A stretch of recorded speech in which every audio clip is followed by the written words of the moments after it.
Hello, my friend. Today I will tell you another long-forgotten legend. Close your eyes and let the magic transport you to Middle-earth. Our journey begins.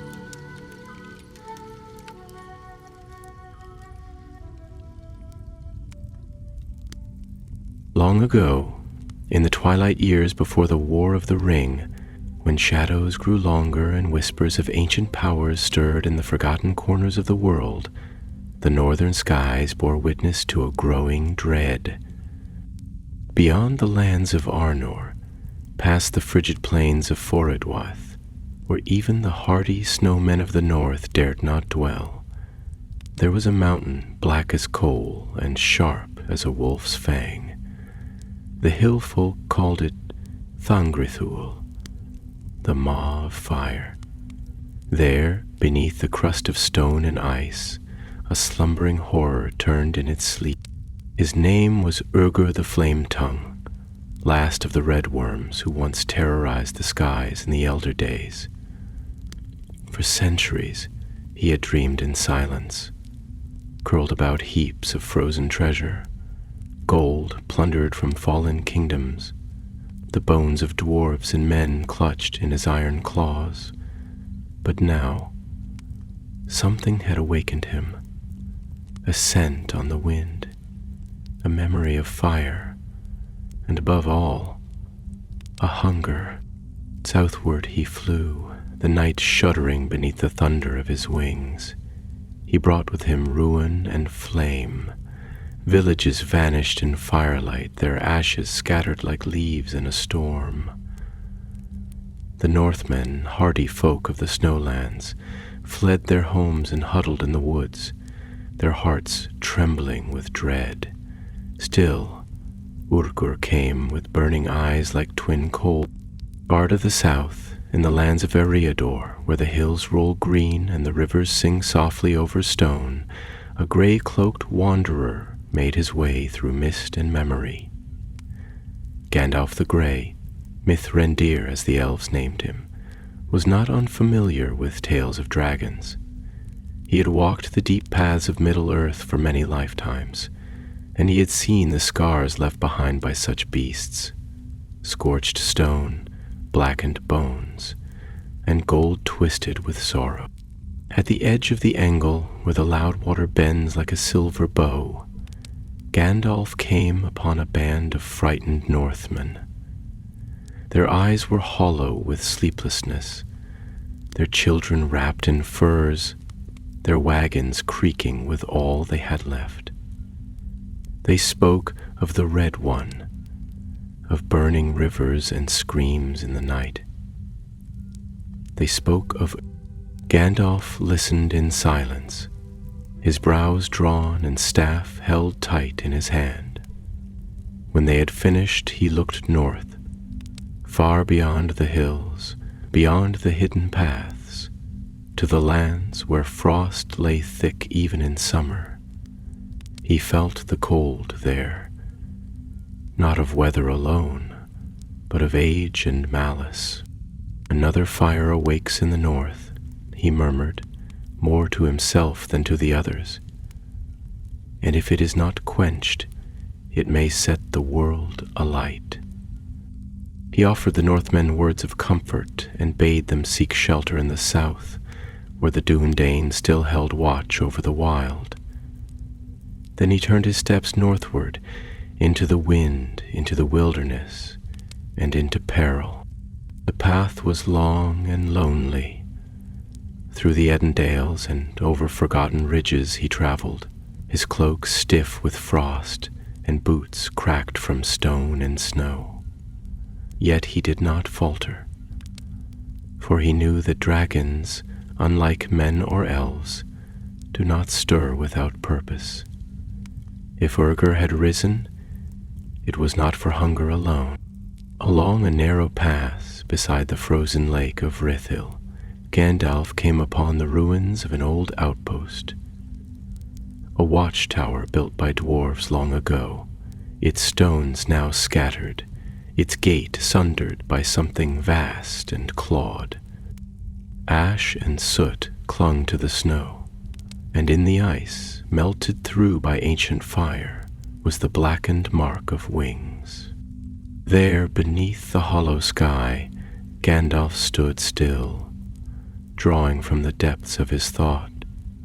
He placed his hand upon the charred stone, closed his eyes, and listened, not with ears alone, but with that deeper sense gifted to his kind. He heard echoes, the roar of flame, the cries of dwarven voices, the thunder of wings that had not beat the skies for centuries. "Yes," he whispered, "it is Urger. He is risen indeed." And so the conflict revealed itself. Gandalf, keeper of wisdom and wanderer of the wild, would face a foe born of the elder days. He could not meet fire with fire, nor claw with sword. This would be a battle of wit and will, of cunning and courage. But he would not walk that road alone. To face the dragon, Gandalf needed more than spells and stories. He needed knowledge, ancient and precise, and there was one who might still possess it. Far to the east of the Iron Hills, beyond the realms of men, there lived a reclusive dwarf smith named Doran Stonehand, once of Erebor, now exiled and alone. If any knew the secret of Urger's weakness, it would be he. Thus Gandalf turned his path eastward, toward the roots of the mountains, where stone remembers and fires still burn beneath the earth. The hunt for the red dragon had begun, through hills long worn by wind and time, and forests whose names had been lost even to the memory of elves. Gandalf journeyed eastward beneath the dimming sky.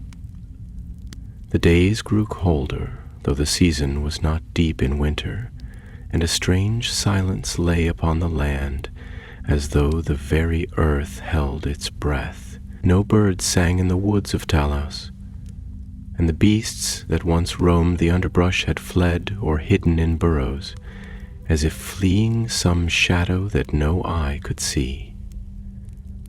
It was the silence that troubled him most. For 5 days and nights he traveled the secret roads known to few but the rangers and himself, taking no fire by night and little food by day. There were signs, faint and grim, that Urger's wrath had reached farther than folk had guessed. Burned trees in a ring like a crown of cinders, pools boiled dry where once cool water had lingered, and black feathers scattered on the snow like dark omen.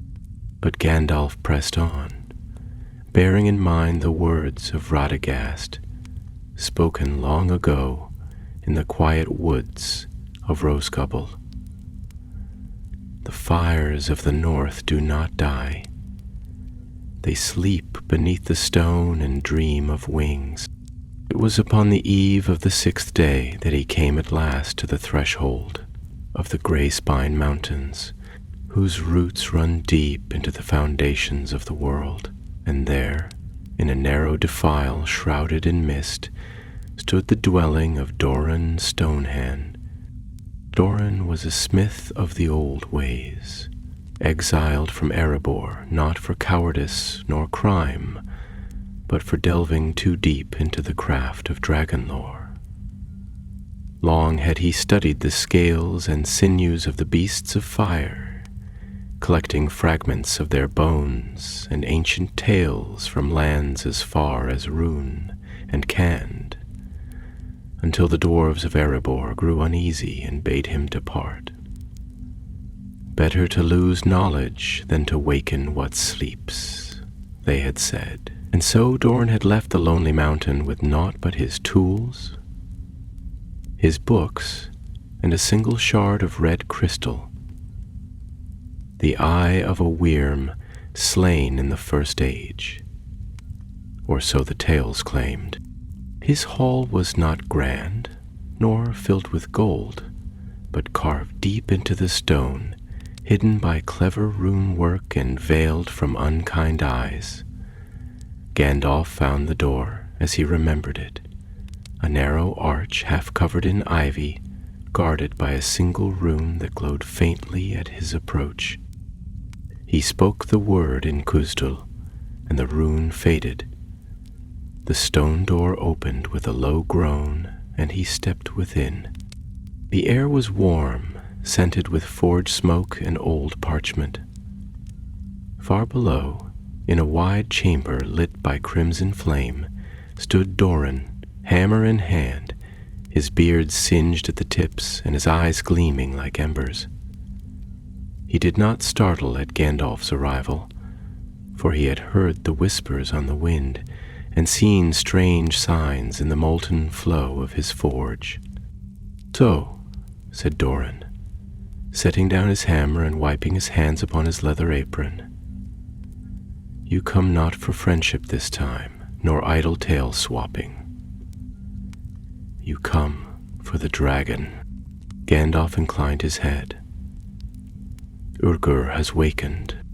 The dwarf's face darkened, and he turned his gaze toward the fire pit at the heart of the room, where the flames danced in uneasy rhythm.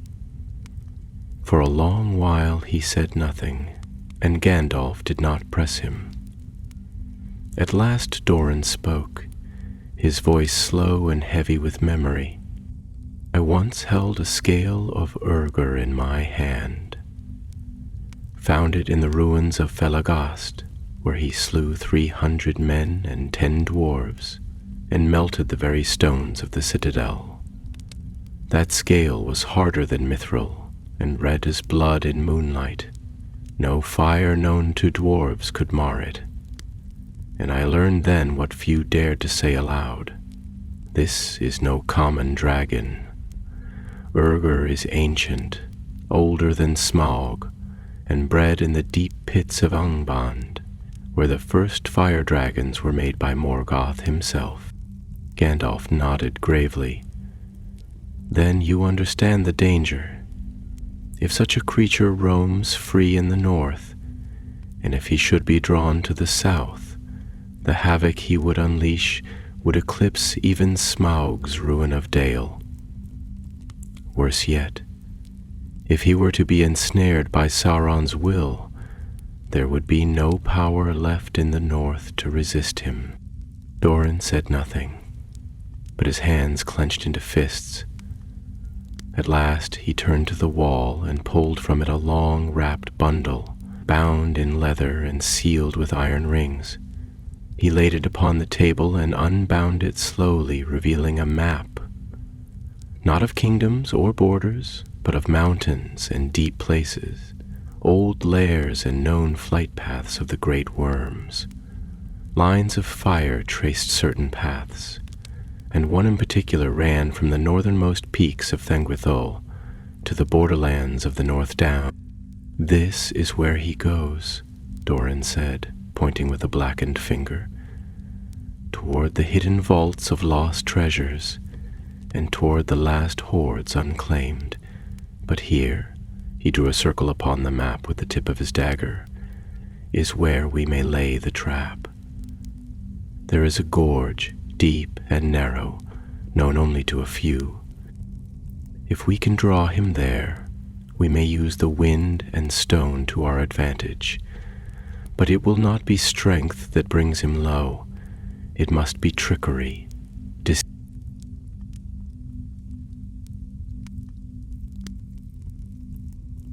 "And fire?" Gandalf asked. Doran's smile was grim. "Aye, fire, but not the dragons." And so the plan was begun. Gandalf would go before, walking unseen where possible, and draw Urgur's wrath toward the chosen place. Doran would prepare the trap, an ancient mechanism buried in the stone, built in days when the dwarves still shaped the world beneath the mountains.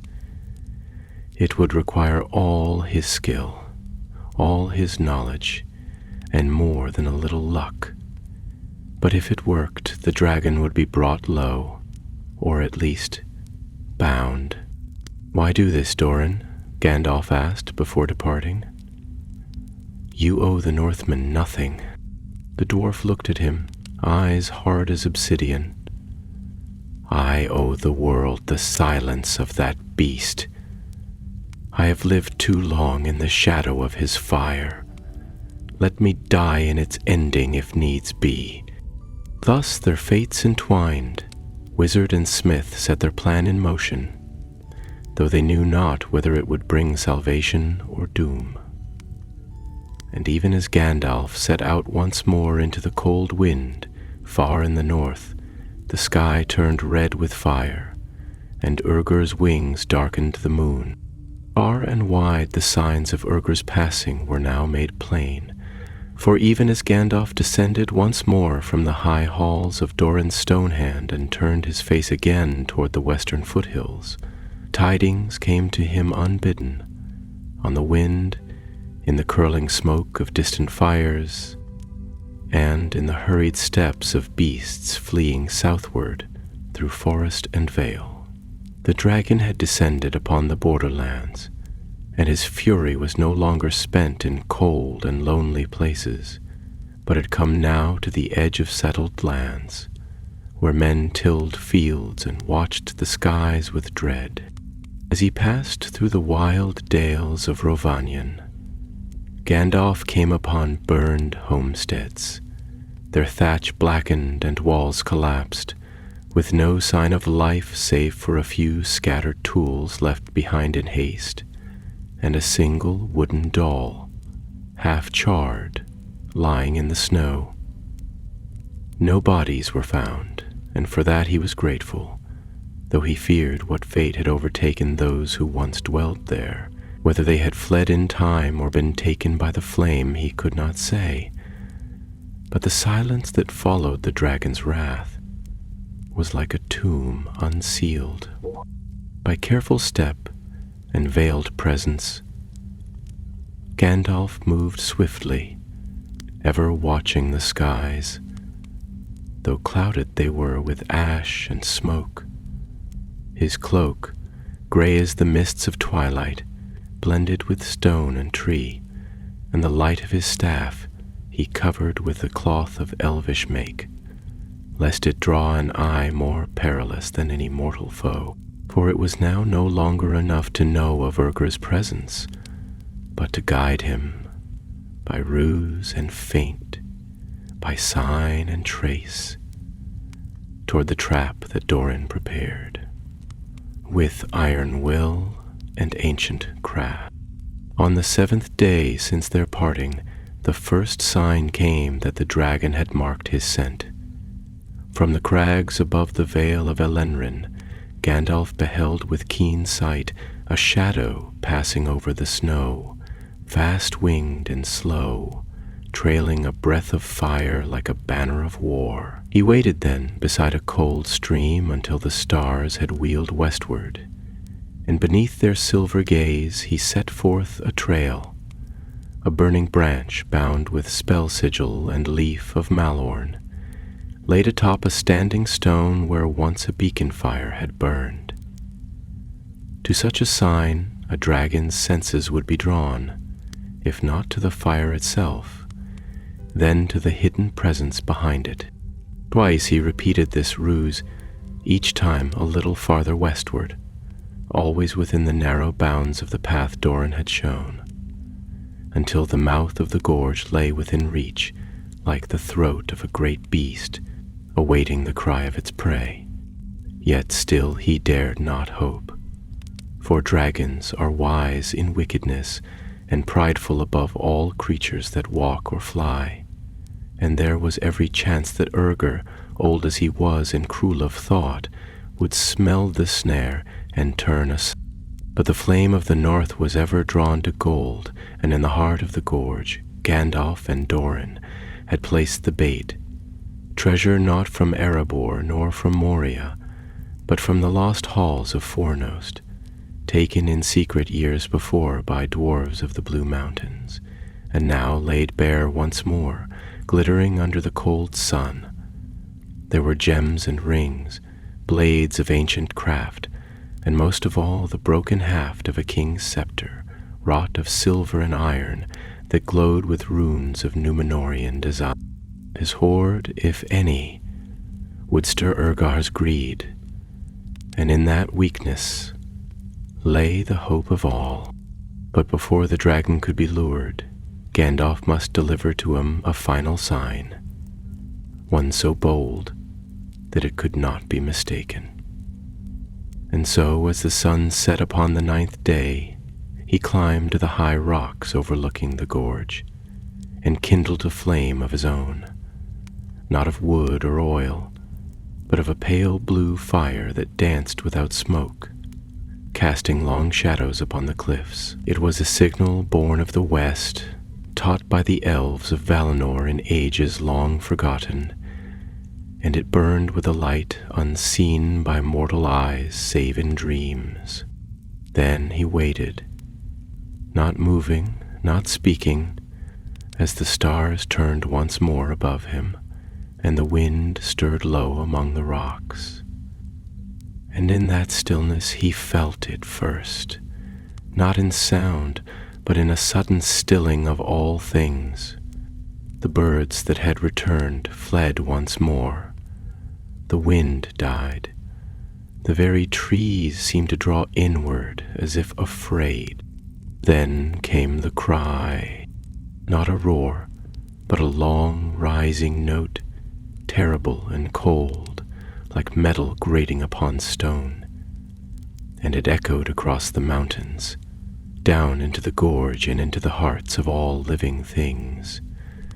It was the cry of Urgar the Flame-Tongue, who had smelt fire not his own, and come to claim it. From the north he came, a shadow in the night, lit from beneath by the red of his own breath, and his wings filled the sky like storm clouds at dusk. His body, vast and scaled like polished mail, gleamed with hues of crimson and copper, and his eyes were twin furnaces behind lids of stone. With a hiss and a shriek he descended, his breath scorching the air ahead of him, and he landed upon the high ridge with a thunderous crash, shaking stone and earth alike. Gandalf stood before him, tall though not towering, his staff in one hand and his cloak drawn about him like a mantle of twilight. "Who dares kindle flame in the path of Urgar?" The dragon thundered, his voice a grinding avalanche of fury. "Who summons the fire drinker, the mountain burner, the heir of Ancalagon?" "I do," Gandalf replied, his voice steady, though the very air trembled around him. "I, who bear no crown and wear no mail. I, who walk unseen through shadow and time.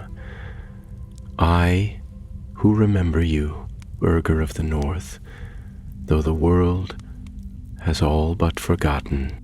The dragon leaned low, his breath hot as a forge, his eyes narrowing. "A wizard? A conjurer? You reek of the West, and speak with a tongue too bold for one so small." "I speak with the truth," Gandalf said, unmoving. "You are old, and the world has changed while you dreamed beneath the ice. There is no place for your kind now, save the cold and the dark." The dragon laughed, and the sound was like a furnace cracking open. "Then let the world burn again, and be made ready for my return." So saying, Urgar rose with a roar, and with a mighty leap launched himself from the cliffside, his wings unfolding in a rush of wind and flame. He soared westward, toward the gorge, toward the treasure that waited gleaming in the stone throat of the mountain, and toward the trap, unseen, that had been laid. by hands old and wise and desperate. And Gandalf, standing alone upon the cliff, watched him go with narrowed eyes, and turned once more into the shadows, for the moment of reckoning was close at hand.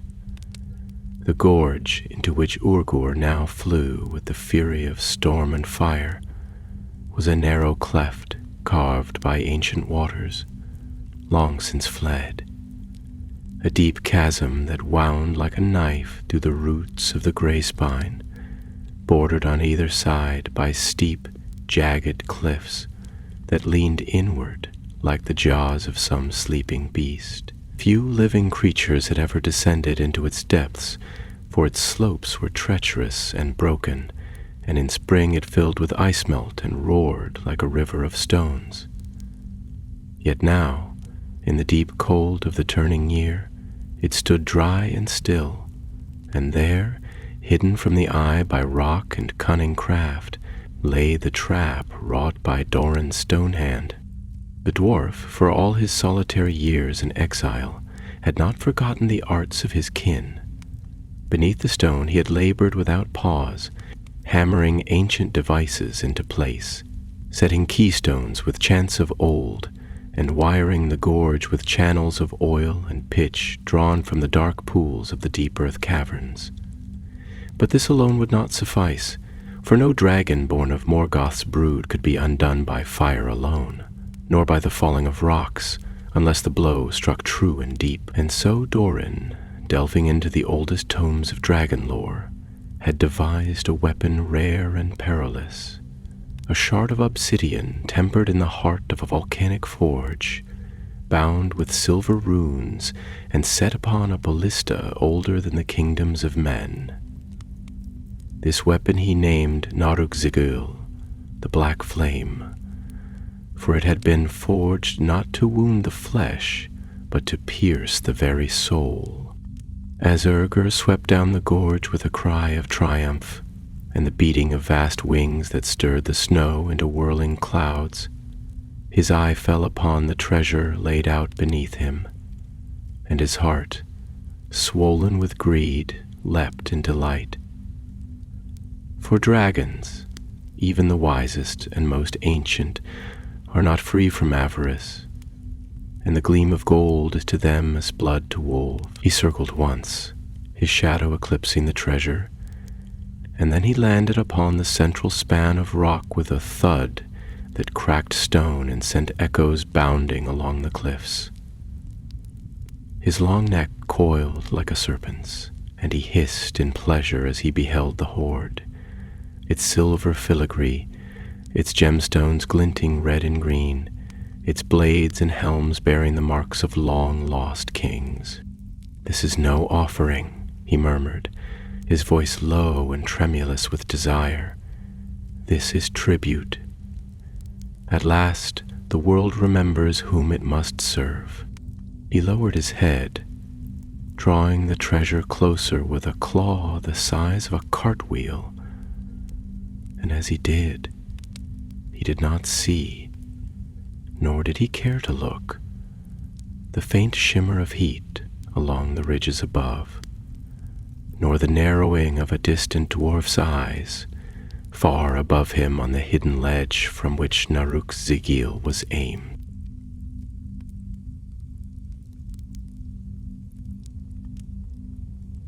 High above the gorge, wrapped in furs and hidden by stone, Doran waited, his breath steady though his heart beat like a war drum. Beside him stood the great ballista, bound in iron and braced against the rock, its black-shafted bolt glistening with frost and runelight. He waited not for a sign nor for counsel, for this moment he had long foreseen in dream and waking thought, and he knew that a single arrow, fired at the right time, could change the course of many fates. He loosed the bolt. Like a thunderclap the weapon rang, and the black dart sped downward, trailing a hiss through the air, straight and swift as the fall of a star. It struck the dragon beneath the shoulder, just behind the forward joint of his wing, and where it pierced it did not stop, but sank deep into scale and sinew, into bone and marrow, until it lodged in the hidden heart where flame is born and kept. Urgur screamed, and the sound was terrible, like a mountain tearing in two, like iron screaming against iron. His wings beat once, then again, and he rose into the air, fire spilling from his jaws, not in fury, but in pain. He twisted and writhed, clawing at his own chest, and the walls of the gorge cracked and crumbled beneath the thunder of his rage. And now the second part of the trap was sprung. Gandalf, watching from the far slope, lifted his staff, and with a word of power the oil-slicked channels burst into flame. Fire leapt along the stones, tracing the grooves like glowing veins, encircling the gorge in a ring of heat. Urgur, in his pain and confusion, reared back, and as he did, the edges of the cliffs gave way beneath him. Weakened by the dwarf's devices, and great slabs of stone crashed downward, sealing the lower passage behind him and cutting off escape. Yet still he fought. He rose into the air with a roar, his wings torn and bleeding, the wound smoking with black fire. Again he screamed, and his breath scorched the ledges, melting the frost and setting trees alight far beyond the gorge. He clawed at the walls, scattering debris like hail, and struck the cliffs with his tail until great boulders tumbled down. One wing faltered, half lamed by the wound, but the other drove him upward, higher and higher, into the thinning air, into the gray twilight above the smoke. Gandalf watched him rise, and he knew then that the trap had not failed, but neither had it ended the dragon. For Urgur, though grievously wounded, was not slain. He had been pierced, yes, wounded in both flesh and pride, but not broken. In the face of death, he had taken to the skies again, not in triumph, but in retreat. Let him flee, Gandalf said softly. Let him bear his wound into the dark. And so Urgur fled, flying northward into the barren wastes from whence he came, his fire dimmed, his wings faltering, and the cry of his fury echoing over hill and vale like a storm fading into the distance. None followed him, nor could any, for the path he took led into desolation and madness, and none knew whether he would perish in the deep snows or crawl once more into some hidden cavern to nurse his hate for another age. But the threat for now was ended. The northern lands, though scarred and blackened, were spared the greater ruin. The dragon's horde lay scattered and scorched, and the gorge itself was broken and sealed. Doran descended from the cliff, weary but alive, and Gandalf met him in the shadows of the smoking vale. They spoke few words, for both were worn and the hour was late. Still, as they looked out over the ruin, Doran's voice rose, quiet but firm. Wounded not slain, he will remember us, Mithrandir. Gandalf nodded. Aye, but so shall the world remember him, and be wary. They turned then, leaving the silent gorge behind, and the wind rose once more, cold and clean, sweeping away the last of the smoke. In the days that followed the dragon's flight, a stillness lay upon the north, deep and strange, not unlike the hush that falls after a great storm, when trees stand dripping in silence, and even the wind dares not speak. The snow, long scoured by flame and soot, returned in quiet flurries, softening the jagged wounds upon the land, though no snow could wholly hide the scars that Urgur had left behind. Where once there had been homesteads and hunting paths, There now lay charred earth and blackened stone, yet the living had endured, and word of the dragon's retreat spread swiftly, borne on breathless lips and hurried feet. Among the Northmen, the tale of the grey pilgrim's stand against the fire-drake grew with each telling, until it was said that Gandalf had faced the beast with naught but a staff and a whispered spell, turning fire to ash and driving the wyrm into the sky with a single word. Others spoke of a dwarf who summoned thunder from the cliffs, and of a light in the gorge that blinded the dragon with the memory of stars. Whether true or not, these tales kindled courage in the hearts of the folk who had lost kin and hearth, and in their hearts a fire began to burn, not of wrath, but of hope, as when dawn breaks through smoke after a long and fearful night. Yet Gandalf himself did not linger to hear the songs and stories that were already springing up in his name. The work was not finished, and there were signs, subtle, troubling signs, that the matter of Urger's return was not an accident of greed or hunger alone. For evil things do not always act of their own accord, and in the dark places of the world powers moved that had not stirred since the elder days. From the high gorge he and Doran made their slow descent into the southern vales, traveling by moonlight and hidden road, speaking little save when silence became too heavy. Doran, though wearied in body, seemed lighter in spirit, as though the act of standing once more against a foe worthy of song had lifted from him the weight of long years. His voice grew firmer, and once he even sang a verse of Khuzdul in a deep rumble, praising Mahal the Maker for the strength of stone and fire. But Gandalf remained quiet, wrapped in thought, his eyes far away, as though listening to some voice only he could hear.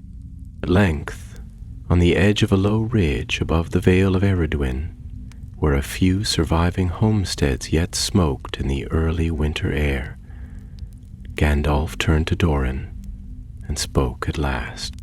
"There is something else," he said, his voice low and troubled, "something behind Urger's waking.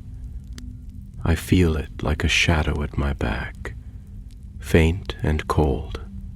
It may be no more than a stirring in the dark, an echo of old powers, but it troubles me all the same." Doran frowned and sat upon a stone, drawing his fur about him against the wind. "You think he was summoned?" "I do not know," Gandalf replied, "but the timing is ill. There are whispers of gathering forces in the east, and the servants of the enemy are ever searching for weapons lost to time. A dragon such as Urger would be a prize of terrible worth should he fall into their hands." "Then it was good we sent him fleeing," Doran muttered, "though I'd have liked to see his bones cooling beneath my forge." Gandalf's smile was brief and sorrowful. Even bones such as his would not rest long if certain powers took interest in them. They camped that night beneath an ancient pine, and the stars above them were sharp and cold. In the hush of that vast night, Gandalf watched the heavens long after Doran had drifted into sleep, and his thoughts wandered far beyond the northern peaks, beyond the sea of ice, even beyond the bounds of Middle-earth, to a place where stars were born and deathless fires sang in darkness. There he sought wisdom, though none answered his silent call. When morning came, it came gray and dim, and with it a rider from the south, a ranger of the Dúnedain, clad in weathered mail and a cloak the color of the hills, bearing tidings that turned Gandalf's gaze southward. For while the dragon's shadow had passed from the north, new unrest had begun to stir in the borderlands of Rudar and the Weather Hills. Strange men had been seen riding under no known banner, their speech twisted, their eyes empty of light. Cattle had vanished. Wells had been poisoned. And a stone tower, once empty and forgotten, now bore a red flame upon its crown by night. Gandalf received the tidings with a furrowed brow and thanked the ranger, who bowed low and returned at once to his hidden watch. Then Gandalf turned to Doran, who stood beside the dying fire, sharpening his axe with care. "Our paths divide here, old friend," the wizard said. "You must return to the mountains. Keep watch over the gorge. Let no hand, dwarf, man, or otherwise, disturb the place where Urger fell." "And you?" asked Doran, though he already guessed. "I go south, toward the hills where shadows walk once more." For a moment, neither spoke. Then the dwarf extended his hand, rough and calloused, and Gandalf took it. "Should you ever need a hammer," Doran said, "send word. I will come." "And should the dragon return," Gandalf replied, "do not wait for word. Strike first." With that, they parted company, and Gandalf set his feet upon the southern road once more, his staff in hand, his cloak trailing like smoke upon the wind. And as he passed into the dells and hidden folds of the land, none who saw him knew that he had lately stood against a creature of flame and ruin, nor that the fate of many now hung upon the knowledge he carried. But in the cold heights of the north, beyond the reach of mortal road, Urgur, the red dragon of the wastes, crawled into the hollow heart of a mountain veiled in storm, his wound festering with old sorcery and ancient hate. He did not die, nor did he sleep, but brooded in silence, nursing vengeance like a coal beneath ash, and in his dreams he saw a tower wreathed in fire, and a voice, dark, commanding, and terrible, calling him by his true name. Southward went Gandalf, across the windswept downs of Cardolan, and through the whispering remnants of the ancient woodlands that had once clothed the borders of Rudor in a green and golden mantle, now thinned by time and shadow. The land had grown wary, as if it remembered old griefs long buried, ruins swallowed by moss, watchtowers fallen into silence, and forgotten roads that once bore the feet of kings. Though no banners flew and no armies marched, Gandalf felt, as a man feels the weight of storm in the bones, that something more than wandering beasts and wild men stirred in these hills. The stars were cold and clear above him when he crossed the weather hills, whose crown, once known as Amon Sul, had crumbled long ago, its seeing stone taken in ages past and lost to the waves of war and time. But even in ruin, the place held power, and Gandalf lingered there a while, standing among the stones where the wind howled like voices far away, Seraphalin. There he lit no fire, nor did he speak aloud, but held vigil, his hand upon the rough surface of a fallen pillar, listening, not for sound, but for the tremors of unseen threads woven into the world. He felt them faintly, threads of will and malice drawn taut in the east, where the land descended into dark vales and tangled woods, and where the river Mithithel flowed pale under the moon. A presence stirred there, not vast like Sauron's dark will in the days to come, nor cunning like Saruman's hidden mind, but cold and sharp, like the edge of a blade untouched by time. It was a thing that watched and waited, with thought but not form, as though it had awakened only recently from a slumber heavy with purpose.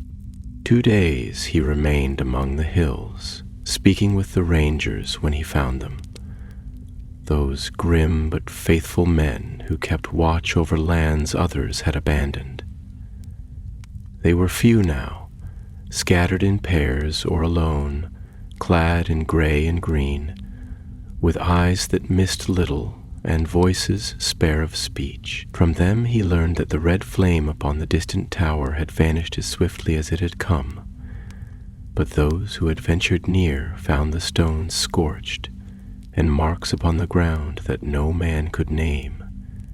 Strange symbols, twisted and half erased, had been burned into the turf, and one ranger had vanished without sign, leaving behind only his sword and a bloodied scrap of cloak. "What dwells there now?"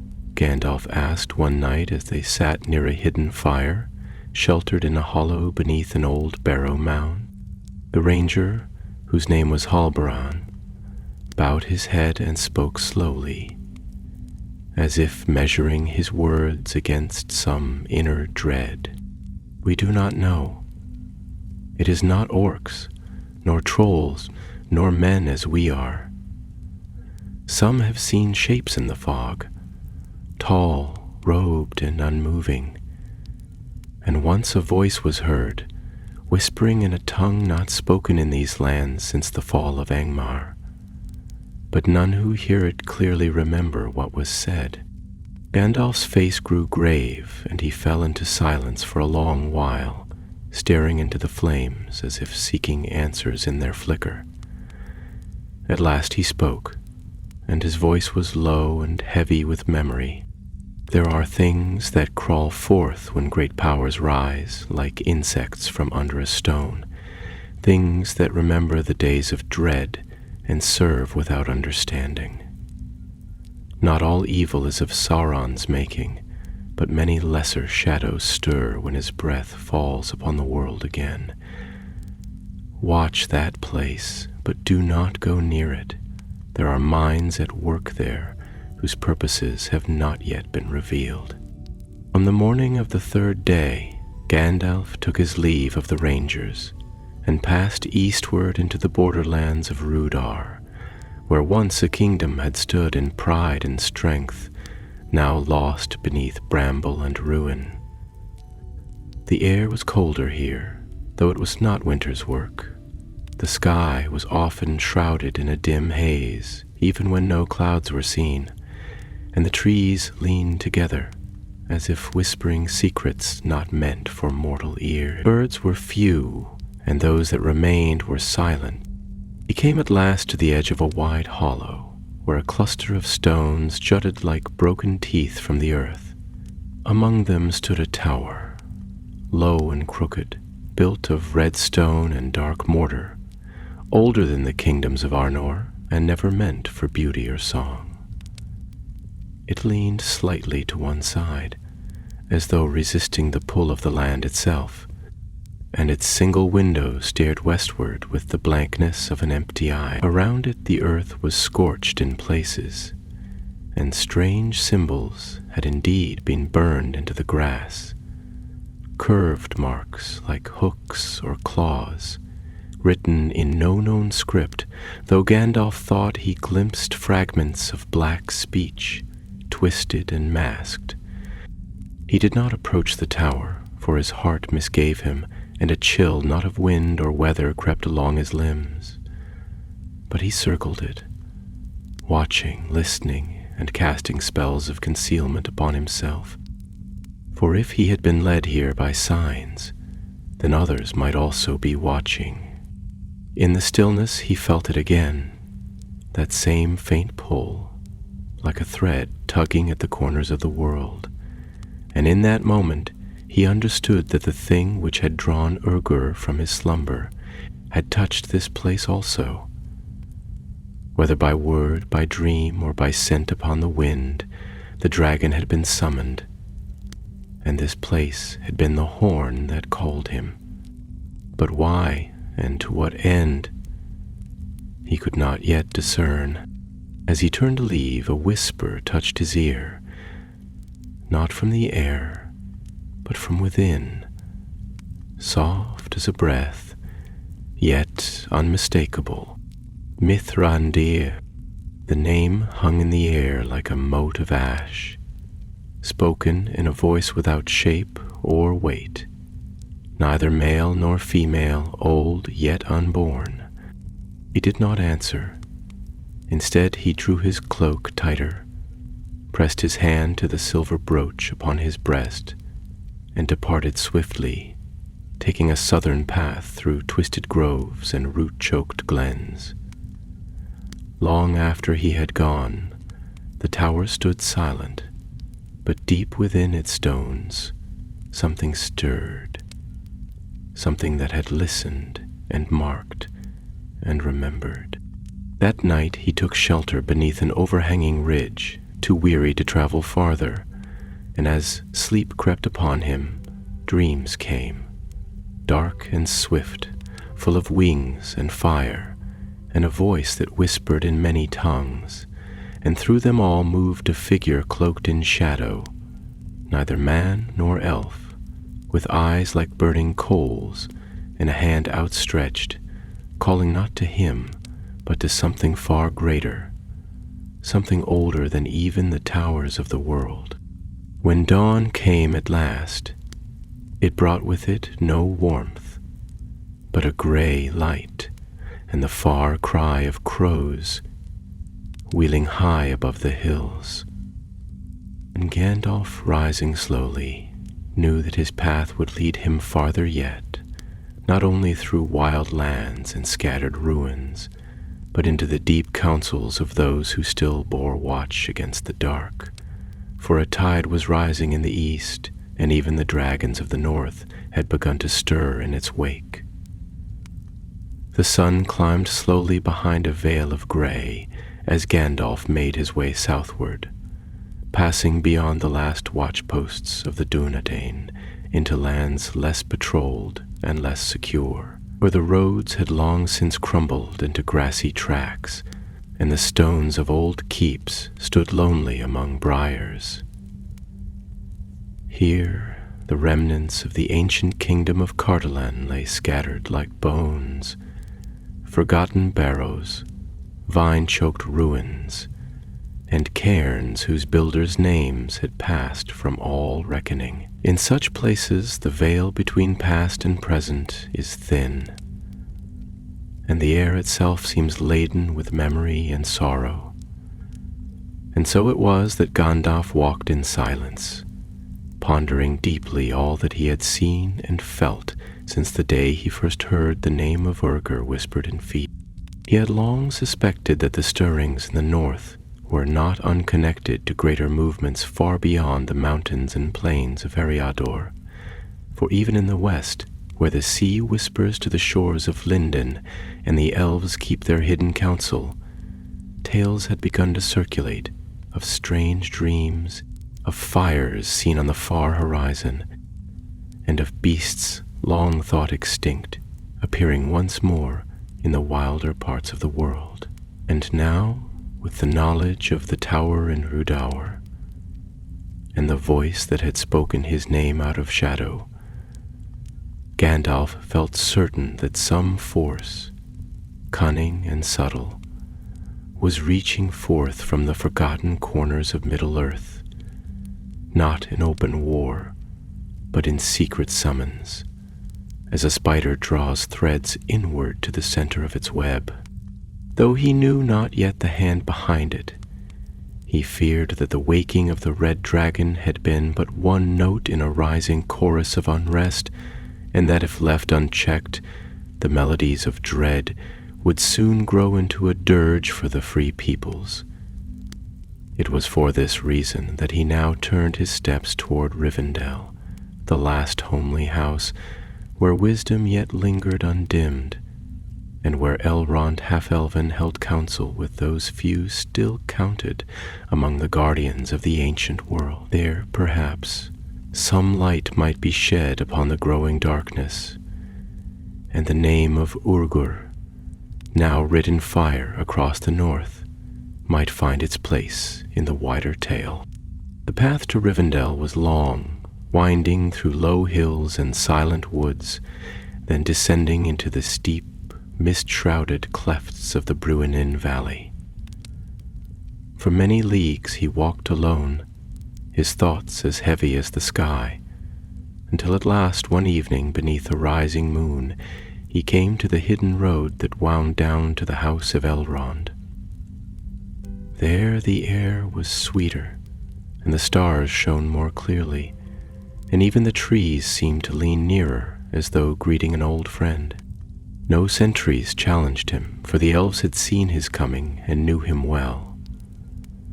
Light spilled forth from high windows carved into stone, and song drifted upon the wind. Soft and fair, sung in a tongue older than men, older even than the stars remembered by most. The sound of it lightened Gandalf's heart, though it did not ease the burden he carried, for there are some sorrows that neither time nor music can heal, and some threats against which even the Eldar must steel themselves. Elrond greeted him with warmth, though his face was grave, for he had read the signs also, and the tidings of the dragon's return had reached him by many paths. They sat together in the great hall, beneath tapestries woven with the deeds of old, and there Gandalf told all that had passed. The ruin in the north, the trap laid and sprung, the wound dealt but not final, and most troubling of all, the voice that had spoken from within the cursed tower. Elrond listened long, his brow furrowed, and when at last Gandalf ceased, there was silence in the hall, save for the quiet song of the fountains and the crackling of a silver fire upon the hearth.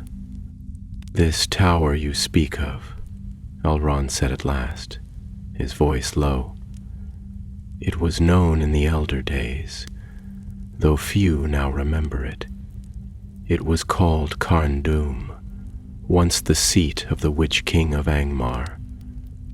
Though the great fortress was cast down, many lesser holds remained in the hills about, and it is said that in the deepest cellars of those places, the spirits of the fallen still wander, and dark things speak with voices no longer heard in the waking world.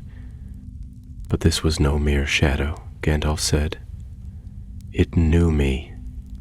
It called my name." "Then it has knowledge beyond the tomb," Elrond replied, "and that is ill indeed." They spoke then of other matters.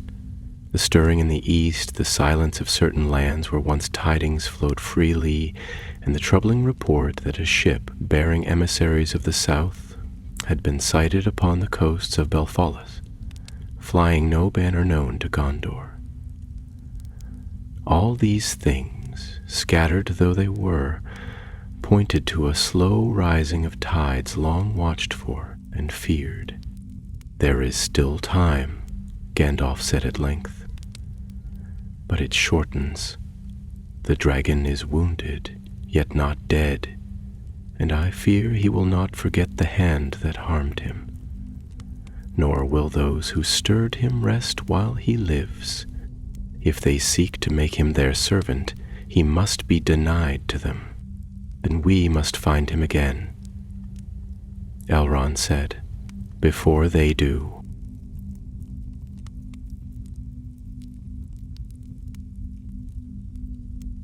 "And bind him, or slay him if it can be done," Gandalf murmured. But they knew, both of them, that to find a dragon in the Northlands, among the frozen spines and storm-buried crags, was no easy task. Urgur, if he yet lived, would hide well, and would trust neither man nor beast. Yet there was one who might know the hidden roads and secret lairs, one who had walked the paths of the wild longer than most. "Elrond," Gandalf said, lifting his eyes, "where now is Radagast?" The name hung in the air, light as smoke yet heavy with memory, for Radagast the Brown, gentle among birds and beasts, had long dwelt upon the edges of wild lands, more concerned with the health of the green world than the affairs of men. Yet Gandalf remembered the strength that slumbered beneath his quiet exterior, the wisdom that came not from lore books, but from long communion with the deep song of the world. Elrond turned his gaze to the east. Last we heard, he walked the borders of Mirkwood, tending to the great trees and the creatures that hide beneath them. But he keeps no fixed hall, and the roads there grow darker by the year. I must find him, Gandalf said. For if any can aid us now, it is he. Thus the course was set.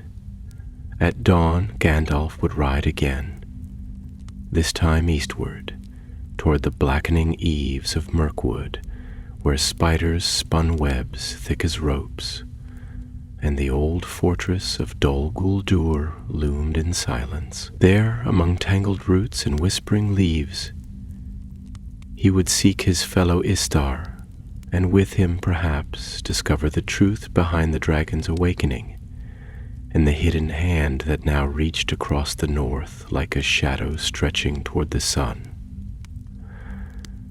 The morning came pale and cold, and a fine mist clung to the hollows of the valley like breath held by the earth. Gandalf took his leave of Elrond at the break of day, and though their parting was without great ceremony, it was not without weight, for both knew that the road ahead led into shadow, and that few indeed could say what might come of it. The elves, ever silent in their going, had already prepared a small company of hardy steeds from their northern stables, and upon the swiftest of these Gandalf now set his gear. No burden of war, but light supplies, a staff of ash bound in silver rings, and beneath his cloak a pouch of runes and tokens whose names were no longer spoken among the younger kindreds of elves and men. He rode alone, taking no companion, for the path he now followed led far eastward, and through regions where open travel was unwise. His journey would cross the cold shoulders of the misty mountains by secret passes known to few, descend into the glens beyond the high moors, and there enter the dark lands of southern Mirkwood, where Radagast was last known to dwell. The brown wizard, ever the most reclusive of the Ishtari, had not been seen in council for many years, and some among the wise whispered that he had turned aside from the great matters of the world, content to dwell among beasts and birds, caring more for the nesting of eagles than for the gathering of shadows. But Gandalf remembered the truth of him, and he did not doubt that beneath Radagast's gentle ways still lived the spirit of an elder power, slow to wrath perhaps, but not blind to the deeper wounds of the world. For many days Gandalf traveled under veiled skies, seldom meeting another upon the road save for a few wandering woodmen who hailed him with cautious respect, or elves passing westward in silence, their eyes full of distant longing. The lands east of the mountains were no longer the same as they had been in days of peace, for a weight hung in the air, and the birds sang less freely, and the beasts were restless. Even the trees of greenwood, once the pride of the east, now stood darker and more tangled, and men had long since ceased to call it by that fair name, for now it was known as Mirkwood, and many paths that had once been open were now choked with thorn and hung with webs that glittered like silver blades. At length, beneath the eaves of that grim forest, Gandalf turned southward along the old forest road, moving with care and speaking no word aloud. The trees loomed high and close on either side, their branches twisting in strange shapes, as if frozen in torment, and beneath their roots ran burrows and hollows in which dark things whispered and crept unseen. But Gandalf, though weary, did not fear them, for his presence was like a hidden flame, and though the creatures of the wood stirred as he passed, none dared approach too near. After 3 days' journey beneath the black boughs, he came to Roscommon, a small walled place nestled among thickets of yew and holly, half overgrown with vines and moss. It had no towers, nor gates, nor any sign of lordship. Yet there was a quiet power to it, for the very air around it seemed gentler, and the trees leaned away rather than over. This was Radagast's dwelling, though it resembled more a burrow than a house, a place shaped by earth and grown rather than built, with roots twining through the eaves and birds nesting in the thatch. Gandalf did not knock, for the door stood ajar, and a scent of herbs and old smoke drifted out upon the air. Within he found Radagast seated before a low hearth, stirring a pot with a crooked stick, while a badger lay curled beside him, and a crow perched above, eyeing the visitor with evident curiosity. The brown wizard was garbed much as Gandalf remembered, robes of earth brown and leaf green, his beard tangled with twigs, and his eyes bright beneath shaggy brows, like the deep waters of a forest pool. "Mithrandir," he said, not looking up. "You come late, though not too late, I hope." "I come with tidings of fire," Gandalf replied, stepping into the warmth, "and a dragon that stirs in the north." Radagast nodded slowly, setting aside his spoon and brushing ash from his knees. "Yes," he said, "I have heard the cries of beasts fleeing southward, and the birds have spoken of fire upon the wind. A great winged shadow passed overhead not many nights past, and the trees have not yet ceased their trembling. I knew it could be no ordinary creature." "It is Urgur," said Gandalf, "called Flame-Tongue, last of the red drakes of Angband. He was wakened by something, called perhaps by a voice hidden in the ruins of Rudar, and turned south to feed and destroy. With the help of a dwarf smith, I drove him into flight and wounded him. But he is not slain, and now he hides somewhere in the north, festering in thought in flame." Radagast sighed, his fingers curling into the fur of the badger at his feet. "The old things wake," he murmured, "and not only dragons. I have seen creatures not known to this age moving in the deeper woods, serpents without eyes and wolves that speak in dreams. Even the spiders have grown restless, and there are whispers among the roots of something stirring far beneath the forest floor, something cold and vast that was buried in the days before the sun first rose."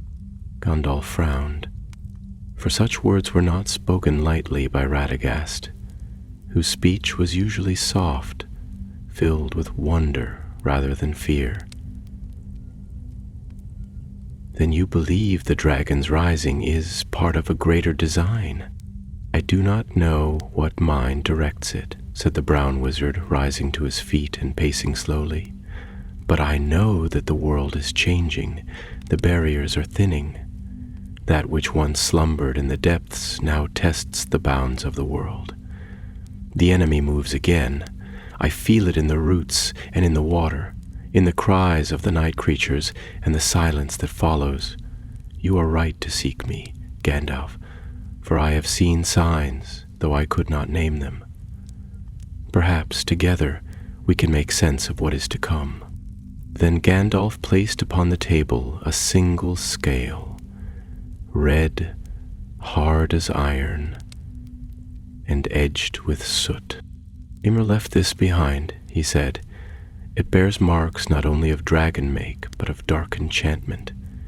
I believe someone reached out to him, not in voice alone, but through sorcery, deeper than any used since the fall of Angband." Radagast bent over the scale, murmuring in a tongue older than Western, and for a long time he remained still. At last he straightened, his face pale beneath his tangle of hair. "This is old," he said, "older even than the dragon. There is a mark upon it, not laid by the worm himself, but etched in a language of fire and command. This is the binding script of the ancient East, once used to enslave beasts of power in the service of fallen lords. Whoever laid this enchantment upon Urger sought to claim him, not merely to rouse, but to bend." Gandalf's eyes darkened. "And if that hand remains, it will not stop with dragons." "No," said Radagast. "It will seek more. Things that crawl, things that walk, and perhaps even things that think." Then they looked at one another, and the fire crackled low between them, and though no word was spoken for some time, both knew that their course had changed.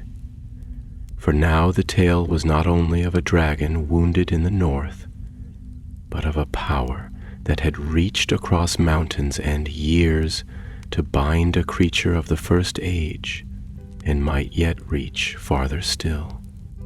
Long they sat in the quiet of Roscabil, the fire burning low and the air within still save for the faint rustle of branches without, as the wind whispered through the trees. Though the hour had passed into night and a soft rain now pattered upon the roof of moss and thatch, neither Gandalf nor Radagast made to rest, for the matters before them were not of the kind that could be laid aside. They spoke little now, for the signs they had uncovered bore too great a weight to be measured in words alone, and both perceived in the silence between their thoughts the presence of a will distant yet not far, hidden yet not absent, that moved upon the world with growing intent. At length Radagast rose, drew from a carved chest a long bundle wrapped in green cloth, and laid it upon the table beside the dragon's scale. From within he drew an ancient scroll, yellowed and fragile, bound in cords of reed and bearing the sigil of the lost libraries of Arminelos, where once the lore of Númenor had been gathered before pride and shadow destroyed that kingdom of old. Carefully he unrolled the parchment, revealing a map not of places, but of powers, a chart of energies and bindings, of names long hidden, and seals that once marked the dominion of kings over fire and beast alike.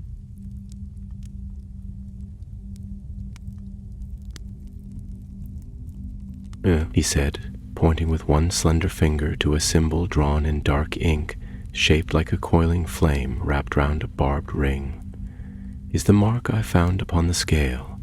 It is known as the Rune of Abarul, and it was once used in the East, far beyond the Sea of Rune, by a sect of war mages who sought to bend the will of the world's creatures to their service. They did not craft their own beasts, nor breed them like the darksmiths of Morgoth, but captured those already mighty, and through pain and spell compelled them to obedience. Their knowledge was thought lost with the fall of the citadel of Narhul, and few among the free peoples even remember the name." Gandalf leaned close, studying the mark, and a shiver passed through him, though the fire still glowed and the room was warm. "Then if such lore has returned, it has done so through old roots long buried but never dead." Radagast nodded, his gaze far off, as though he were listening to something beneath the earth. "I have heard rumors, carried by crows from the east and south, that a gathering has begun among the scattered remnants of the Black Lands, not orcs only, nor men alone, but creatures stranger still, servants without tongues, eyes clouded by enchantment, who move only when commanded. Something calls them, something that remembers. And it reached Urgur, said Gandalf, his voice low, a creature older than most kingdoms, and cunning beyond the reckoning of mortal minds. It is no small feat to stir such a one from slumber, let alone mark him with a binding rune. It may not have bound him fully, said Radagast, but the wound it laid has done more than pain him. I fear it has placed within him a seed of darkness, and if that seed is nurtured by the hand that sowed it, then Urgur may yet become more than a wild beast, a servant of will, or worse, a herald of ruin. A silence followed this, deep and somber, broken only by the hiss of rain upon the hearthstones. Outside, the wind moaned through the hollows of the wood, and a fox barked once in the dark, though no answer came. The shadows in the corners of the room seemed to lengthen, and Gandalf's eyes fell once more upon the scale, which now lay cold and lifeless, but which he knew bore within it the memory of fire and wrath, and the mark of a mind that was not its own. At last Radagast stirred again, and drew from beneath his robe a small, round stone, pale as moonlight, and faintly luminous. "This is a whisper stone," he said, "given me long ago by the elves of Lorien. It holds no great power, but it may bear your voice to one who listens for such things. Take it with you, for if you must travel north again in search of the dragon, I cannot go with you. My place is here, where the forest now sickens and the roots begin to rot. There are things moving beneath Mirkwood that must not be left unwatched." Gandalf took the stone and bowed his head in thanks, though he was troubled to hear that even the brown wizard, master of beasts and friend to all that grew, feared for the trees of the world. "Then it falls to me," he said, rising, "to seek out the dragon once more, and with him the thread that leads to this hidden master. I shall not return by the road I came, but will pass north through the Vale of Anduin, and from there climb into the upper wastes of Forodwaith, where Urgur first stirred. Perhaps he has returned to his ancient lair to nurse his pain and strengthen his malice. If so, I must find him before he is found by others. Go carefully, Mithrandir," Radagast said, placing his hand upon the wizard's arm, "for the north is not as it once was. The snows come earlier now, and the winds speak in tongues no mortal taught them. There are whispers in the howling, and lights upon the mountains that do not belong to sun or moon or star." "I shall go as I must," Gandalf replied, "and hope that my feet find the path before my enemies do." The next morning he departed Roscommon alone, save for a small sparrow that flew ahead of him, flitting from branch to branch, as though bearing his presence into the forest before him. His road turned northward now, skirting the dark heart of Mirkwood, and passing through lands where even the boldest hunters now seldom strayed. There were signs along the way, trampled paths, ash blown on the wind, and once a tree split from root to crown by some blast of heat that still lingered faintly, though no fire burned nearby. All these Gandalf marked, and though he spoke no word aloud, he grew more certain with each league that the trail of Urgur was not yet cold. In the hills above the long lake he found refuge in an old hunter's lodge, long abandoned but still sound, and there he paused for a night, setting words about the place, and kindling a small fire that gave no smoke. As he sat beside it, wrapped in thought, he drew forth the Whisper Stone and spoke into it in the tongue of the Eldar, bidding it bear his words to Elrond and Imladris. that he might know the path Gandalf had chosen and keep watch for signs of movement in the east. Then he slept, and his dreams were filled with wings, vast and burning, blotting out the sky, and beneath them a figure cloaked in black flame, standing upon a mountain of skulls, with eyes that gleamed not red, but green, like the fire that lies buried beneath the sea. And in the dream the dragon bowed to that figure, and the world grew still, and the stars fell from the sky like cinders in a dying wind. When he woke, the fire had died, and the sparrow was gone. The path northward was long and winding, and the land through which Gandalf now passed grew ever more desolate and grim. Though spring had begun to stir in the southern vales, here winter still held dominion, and the high passes of the mountains were crowned in snow, their lower slopes blanketed with ice-crusted pines that whispered mournfully in the wind. As he climbed into the gray highlands above the river Greylin, his thoughts turned often to the dragons of old, their nature, their origin, and their place in the dark chronicles of the world. And ever did he ponder the question that had haunted him since the first whisper of Urgur's return.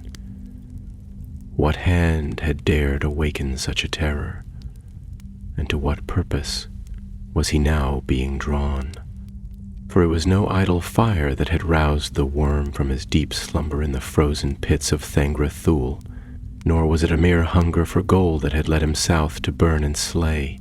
Gandalf had long studied the lore of the great worms, and he knew well the pride and cunning that dwelt within their hearts. They were not beasts only, but thinking spirits, twisted and fell, born in the furnaces of Morgoth's ancient malice, and when they moved, it was not without design. The land grew colder as he pressed on, and the stars were often veiled by clouds that drifted low and heavy, carrying with them a silence deeper than any snow-bound night. No birds sang in these reaches, and the tracks of wolves and lesser beasts were few and faint, but there were other marks, clawed impressions in the stone, too large for any living creature save one, and scorched patches upon the rock where fire had seared its mark with such heat that even now, in the bitter cold, the stone felt warm to the touch. On the 12th day since leaving Rhosgobel, Gandalf came at last to the threshold of the upper north, the borderland of Forodwaith, where no trees grew, and the wind howled unceasingly across plains of broken ice and wind-scoured stone. Here, the sky seemed farther away, and the very air thinner, as though this were a place forgotten by the world. He paused at the edge of a narrow gorge, where black rock rose in jagged teeth upon either side, and there he beheld the ruins of a watchpost, built long ago by wandering dwarves, or perhaps by the men of the north in some forgotten age. The stones were scattered and half buried in snow, and the air reeked faintly of sulphur. He entered cautiously, moving through the remnants of what had once been a stair, now broken and choked with ice. It was there, amid the shattered masonry and frost-blackened earth, that he found the signs he had sought. Burned bones, twisted with heat, lay strewn across the stone, and fragments of ancient armor, long rusted but unmistakable in craft, lay shattered beside them. Upon one scorched wall, half sheltered from the wind, a symbol had been etched. A great eye wreathed in flame, beneath which lay the mark of the rune Radagast had named, the rune of Etherul. Gandalf stared long at that mark, and his hand went to his staff, though no living thing stirred in that place. He knelt beside it and placed his fingers lightly upon the stone, and a chill passed through him, not of cold, but of memory. A great rage had been kindled here, and a will had touched this place not long ago. The wound in the world had not yet healed. Then he heard it, a breath, slow and low, as of bellows drawing air beneath the earth. The sound came not from behind nor before, but from beneath, deep in the stone, where the roots of the mountain met the ancient fire. He stood and backed away from the wall, eyes narrowed, senses straining. The breath came again, heavier now, like the grinding of iron plates, or the slow awakening of a forge gone cold. A shadow moved across the snow beyond the gorge, vast, slithering, and silent, and the wind ceased its moaning, as though the land itself were holding its voice. And then, rising over the ridge, came a shape vast and terrible. The red dragon of the north, once thought driven into hiding, now emerged once more into the waking world. His wings were folded, and his body crawled serpent-like over the ridge, his long neck craning forward, eyes glowing with a baleful light. Smoke drifted from his nostrils, and the wound beneath his left wing still burned with a slow black fire. But it was not pain that twisted his features. It was purpose. He had not come by chance. Hence, he halted upon a great stone outcrop, his talons digging into the frost, and his gaze found Gandalf, where he stood alone among the ruins. "Again you cross my path, Grey One," the dragon said, his voice a thunderous whisper, trembling with malice and memory. "Twice now have you dared to oppose me, and twice have you lived. That is twice too many." Gandalf held his ground, though the heat of the dragon's breath melted the snow at his feet. "You were not driven back by my hand alone, Urgur. The fire that wounds you still was laid upon you by a will greater than mine. You were summoned, bound, and now you are hunted, even by the master who would claim you." "I serve no master," the dragon hissed, smoke wreathing his jaws. "I bow to none. I felt the spell that called me. I tore it from my mind and buried it in fire. But its taste lingers, like poison in the blood. I would burn the hand that cast it if it dares to touch me again." "Then we are not enemies in this," Gandalf said, his voice clear though the wind had begun to rise once more. "There is one who would make you his thrall, and others besides who would see you fall. Either by fire or by treachery, I do not seek your death, but your freedom. If you have will still, choose now. Flee into the dark and vanish from the world, or stand with those who would resist the coming of shadow." Urgur's eyes narrowed, and his wings rose slightly, a warning, or perhaps a gesture of thought. "Words," he said at length, "always words, like silver knives wrapped in cloth. You think to tame me with promises, but I remember the songs of fire. I remember the black pits and the voice that ruled flame and storm. I am the last of the fireborn, and I will not go quietly into sleep." "Then go in flame," said Gandalf, raising his staff, and with a roar the dragon struck. His breath came like a river of molten glass, and Gandalf leapt aside, casting up a shield of light that shimmered like the surface of water struck by moonlight. Fire raged around him, and the stones cracked beneath the blast. The gorge was filled with smoke and noise, and for a time nothing could be seen but flame. Yet Gandalf endured. When the fire passed, he stood still upon the ruined stair, his cloak scorched, his beard singed, but his eyes undimmed. The staff in his hand glowed with a pale blue fire, and from its tip a pulse of power radiated outward, striking the stones and the snow and rising in a ring that cast back the heat. Urgur paused, his wings drawn close, his body coiled, and in his eyes now there was something more than wrath. There was doubt.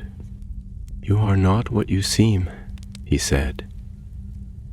"You bear the scent of the West, but older, deeper." "I am a servant of the secret fire," Gandalf said, his voice ringing clear across the stones. "Wielder of the flame of Anor, the dark fire will not avail you here, flame of Udun. Go back to the shadow." Urgur snarled, his body trembling with fury, but he did not strike again. Instead, with a final roar that shattered stone and drove the clouds from the peaks, he sprang into the air, his wings beating in mighty gusts, and rose into the sky.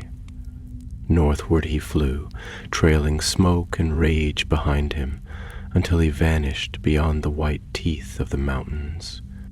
And Gandalf, leaning wearily upon his staff, watched him go with a heart that was heavy, not with fear, but with foreboding. For the dragon was not defeated, and the war that brewed beneath the surface of the world had only just begun to show its face. The dragon's cry echoed long across the frozen heights, lingering among the peaks like the tolling of an iron bell, and the wind that followed in the wake of his flight swept through the shattered gorge with a voice like mourning. Gandalf stood motionless beneath the dim sky, the snow now falling in fine, steady flakes that hissed softly as they touched the scorched stones. His staff, though blackened at the tip, still glowed faintly with the last remnants of the power he had summoned, and his eyes, gray, ancient and weary, remained fixed upon the northern horizon, where the shadow of Urgur had vanished beyond the veil of cloud and ice. He did not follow, for the time of pursuit had passed, and the work of this part of the tale was done. The battle had not ended in triumph, but in warning. And though no crown had fallen nor kingdom been overthrown, the winds of the world had changed, and the breath of ancient powers stirred anew in the depths of stone and memory. Slowly, he turned and made his way down from the broken Tower of Watch, his cloak trailing behind him, half torn and ash-marked, yet bearing still the sigil of his order. Worn faint, but not erased, the lands he passed through were colder now, not merely from the season, but from the touch of a greater shadow, for the dragon's passing had scorched more than earth and tree. Fear had seeped into the bones of the hills, and the silence that lay over the wild was heavy, as though the world itself awaited the next stroke of fate. No word came to him upon the wind, nor did birds or beasts cross his path, and for many days he walked in solitude, a single figure beneath the vault of gray, yet burdened with knowledge that weighed as much as any crown. When at last he returned to the lower vales, he found that word of Urgur's return had already passed among the Northmen, though twisted and changed by the mouths of many. Some claimed that the dragon had been slain outright by a silver flame cast from the hands of a wandering sorcerer. Others whispered that Urgur had turned upon his masters in the east and fled northward in rebellion, his mind half consumed by madness. But all agreed on one thing. The Wyrm had vanished once more into the old haunts of fire and snow, and though wounded, he yet lived. In Rivendell, Elrond received Gandalf with a gaze that spoke of long thought and quiet grief. The wizard spoke, then, of all he had seen, the tower, the mark, the breath of old magic stirring beneath the skin of the world. He told of Radagast's warning, of the rune forged in forgotten lands, and of the encounter in the ruins where the dragon, though wounded, had spoken not as a beast, but as a will that remembered the dominion of flame. Elrond listened in silence, and when the telling was done, he turned his eyes to the west, where the sun now dipped behind the mountains, and a hush fell upon the valley. "The world is changing," he said at last, his voice distant and slow. "The long peace wears thin, and the sleepers of the deep stir once more. Yet it is not by war alone that ruin comes. Deceit is the first fire, binding before battle, and already the hands that reach forth are shaping the weapons of tomorrow." Gandalf nodded, though the burden of what lay ahead pressed more heavily upon him than the cold of the heights or the weariness of the road. "We must prepare," he said, "for the next hand that turns the wheel may not wield fire but shadow." They stood together then in the high chamber of Elrond's house, and the stars rose over the hidden valley, cold and bright and watchful. From the east, the wind bore a scent not of snow, but of iron and ash, and the ancient trees stirred restlessly, as though remembering a name not spoken in many years. In the days that followed, letters were sent by swift riders and swift birds alike, bearing tidings to distant halls and hidden strongholds. The White Council was summoned in secret, and there in the Chamber of the Stars the wise gathered once more, Galadriel of Lorien, tall and bright as the evening star, Saruman the White, whose gaze had turned often eastward of late, and Círdan the shipwright, whose hands still bore the salt of the sea. They listened, questioned, and weighed the words that Gandalf brought, and though no final counsel was reached, all agreed that vigilance must be redoubled, and the search for knowledge renewed, for it was now plain that the enemy, though yet concealed, had begun to move, not in open strength, but in whispers and bonds, testing the forgotten places, calling to powers long buried, and sowing seeds in soil both foul and fair. And the tale of Urgur, though but a single note in the vast song of the world, had become a herald, a warning in fire and flight. As for the dragon himself, none knew where he had gone, save that he had fled far into the frozen wastes, beyond the ken of dwarves or men, to a place where fire still sleeps beneath the ice, and the bones of the earth remember the songs of war. There, it is said, he brooded in silence, gnawing upon the thorn of his wound, and dreaming of vengeance, yet not only for his pain, but for the chain that had sought to bind him. For in the recesses of his mind, Urgur still saw the shadowed tower, and the green-eyed figure cloaked in flame, and though he hated it with all his being, he could not forget the voice that had whispered into his dreams. So ends the tale of Gandalf and the red dragon from the north, not in the ruin of cities, nor in the clash of armies, but in the turning of the world's breath, when one thread is pulled and others tremble. The storm had not yet broken, but the wind had shifted, and the first leaves had begun to fall. Yet even in shadow, hope remains, for in the hearts of those who stand, not for pride or power, but for what is right and worth saving, a light endures. A light that darkness cannot take nor fire consume.